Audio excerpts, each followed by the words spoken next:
U ovom videu ću vam pokazati kako se pravi par vrsta sitnih kolača bez pečenja, pa ukoliko vas zanimaju ovi recepti, pogledajte ovaj video do kraja. Prvi kolač koji pravimo su cornflakes korpice. Od ove količine ćete dobiti 65 korpica, pa ukoliko vam je to mnogo, možete da pravite pola mjeri. Za ovaj kolač vam je potrebno da u jednu šerpu sipate 250 g šećera, dodate 250 g čokolade, zatim dodate jedan margarin, 6 kašika meda, sve to istopite pa dodate zatim izvrvljeni cornflakes 250 g i 250 g naseckanih oraha. Sve to izmiješajte kao što vidite na videu i punite ove korpice. Nadam se da vam se ovaj recept svidio. Ukoliko želite, isprobajte ga. Ovaj recept je posan, tako da je dobar i za vrijeme posta.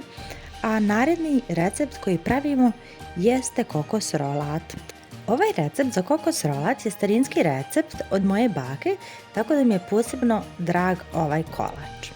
Moja baka ga je izvrsno pravila, pa sam se ja potrudila da bar približno napravim onako kao što ga je baka pravila.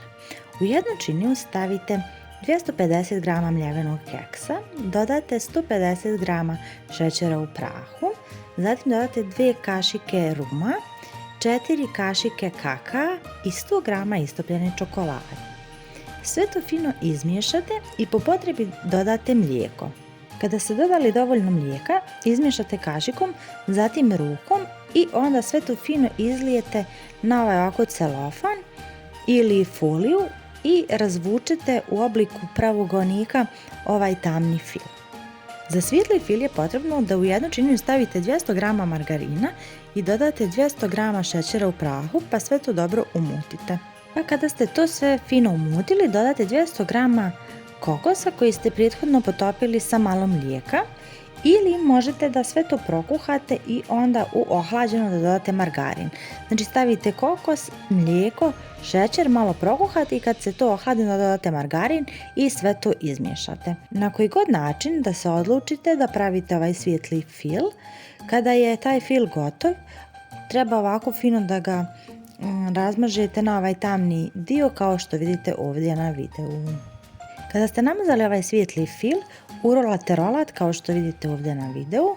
Urolan rolat ostavite u ovom celofanu, stavite ga u frižider ili zamrzivač da se ohladi i stegne, poslije toga ga siječete kao što vidite ovdje na ove šnitice i služite.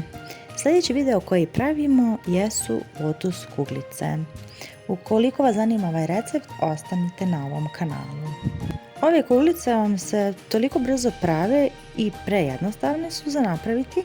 Sve što vam je potrebno jeste lotus keks, lotus namaz i bijela čokolada. Istopite znači lotus namaz i jednu kašiku, zatim u jednu činiju dodate 160 do 180 g keksa, dodate jednu kašiku istopljenog tog lotus namaza i na kraju dodate 2 kašike mascarpone sira. Možete da koristite ABC sir ili bilo koji drugi krem sil koji je neutralnog ukusa. Sve to fino promiješate, sjedinite kašikom, zatim rukom da dobijete ovako finu masu i onda pravite kuglice.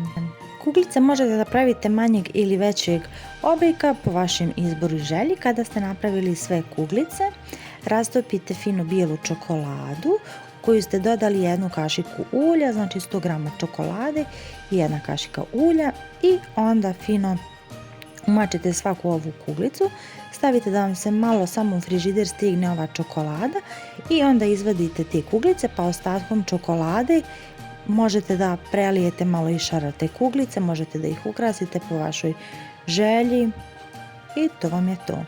Sljedeći kolač koji pravimo jeste lješnjak gnjezdo.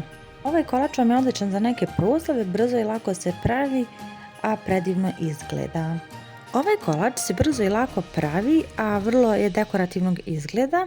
Sve što je potrebno jeste da u jednu šerpu sipate 200 g šećera, dodate 2 decilitra vode, zatim dodate 100 g čokolade i 150 g margarina. Šerpu stavite na šporet na nisku temperaturu da se sve to istopi, pa kada je provrilo sklonite sa šporeta i dodate 250 g mljevenog keksa i 150 g mljevenih pečenih lješnjaka. Lješnjake stavite na tavu bez ulja i pržite par minuta sve vrijeme miješajući da vam lješnjaci ne zagore. Ohladite lješnjake pa skinite onu koricu i onda ih sameljite da biste dobili taj intenzivni i ljepši ukus lješnjaka. Kada ste dobili ovako finu sjedinjenu masu, stavite u frižider ili u zamrzivač da se rashladi i stegne. Kada vam je masa ohlađena, izvadite je i formirate kuglice. Kuglice oblikujete vlažnim rukama i zatim svaku kuglicu uvaljate u mljevene lješnjake.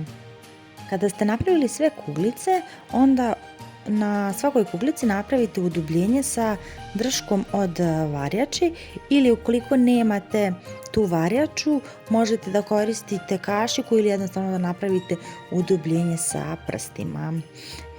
Napunite špric sa 150 g linolade, evrokrema ili nutele i onda to svako udubljenje punite fino sa tim namazom kremom. Nadam se da su vam se ovi recepti svidjeli. Ukoliko želite, isprobajte neki od njih.